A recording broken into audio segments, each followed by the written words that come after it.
అందరికీ నమస్కారాలు, వందనాలు. ఎలా ఉన్నారు ఫ్రెండ్స్? బాగున్నారా? దాదాపు 2-3 రోజులు బట్టి స్టేటస్లు కానీ వీడియోలు కానీ పెట్టకపోవడం కారణం ఏంటంటే భయంకరమైన విషాదకరమైన బాధ. అది పొద్దున్నే పోస్ట్ పెట్టాను కదా, పెండెం బాబీ అనే కుర్రోడిది. ఒక్కగానొక్క కొడుకు పాపం వీరంపాలు, మన బంధువులు. పెండెం సునీత, పెండెం యేసుకి ఒక కుమారుడు. యవన కాలంలో కుమారుడు మరి 22వ సంవత్సరం హైదరాబాద్లో జాబ్ చేస్తూ, తల్లి కువైట్ నుంచి వచ్చిందని ఇండియాకి వచ్చి అనుకోని రీతిగా అక్కడ ఉంటారు కదా గ్రామంలో పనికిమూల ఎదవలు కొంతమంది. పైగా ఆవిడ పాస్ట్ గారి అబ్బాయి అంట. ఆడ ఎప్పుడు ఏమంటారు అట్లని ఈ టూరు పిక్నిక్లు ఫోటోలకి ఫోటో స్టార్ట్లకి అట్లకి తిరుగుతాకి ఉంటారు కదా. ఆడ 5 వారాలు బట్టి వెళ్తాడంట. 5వ వారం ఈ కుర్రోడిని కూడా తీసుకుని కలుపుకుని మరి మారేడుపల్లి ఏదో నదులు ఉంటాయంట, అటుకేసి పోలీసులు ఎక్స్ట్రా ఇచ్చారంట, అటుకేసి వెళ్ళొద్దు అలాగనని. ఆడు దొంగ రూట్లో తీసుకుపోయి మొత్తం మీద నిజానికి ఆ కుర్రోడిని తీసుకుని వెళ్ళటం, వీళ్ళు ఎక్కడో వాగులో దిగటం, వాగి పొంగిపోవటం. ఈ ఒక్కగానొక్క కుర్రోడు మరి ఆ వాగులో కొట్టుకుపోవటం.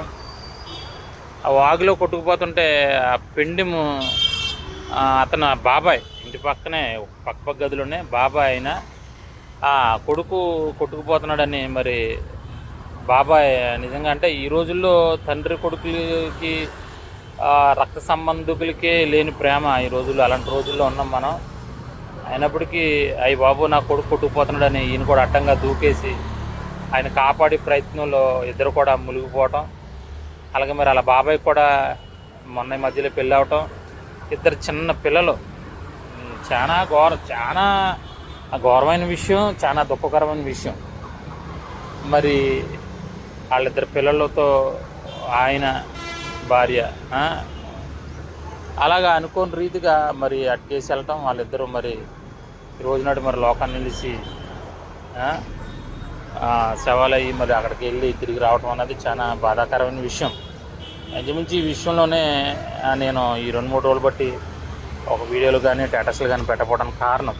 ఎందుకంటే నిజానికి తల్లిదండ్రులు ఎదురుగా బిడ్డలు చనిపోవటం అంటే అది మామూలు దుఃఖకరమైన విషయం కాదు, భయంకరమైన వేదన, శోధన, నరకం. ఎందుకంటే మరి నాకు కూడా మరి యమన బిడ్డ నా కూతురు మెచ్యూరిపాలన చేయగానే కొన్ని రోజులకే మరి ఆవిడ కూడా ప్రభునందు నిద్రించడం జరిగింది. ఆ బాధ, పెయిన్ ఎలా ఉంటుందో నాకు తెలుసు. అందుకే నేను సాధారణంగా ఇలాంటి ఆకాశమైన మరణాల దగ్గరికి నేను వెళ్ళలేకపోతున్నాను. అయినప్పటికీ నేను వెళ్ళటం జరిగింది. కానీ చాలా ఘోరం. తల్లిదండ్రులు, తండ్రి అయితే ఆ షేక్ వచ్చి బాడీ బాగా కోమా స్టేజ్లోకి వెళ్ళిపోయి, తల్లి అయితే నేలను వేసి కొట్టుకుని.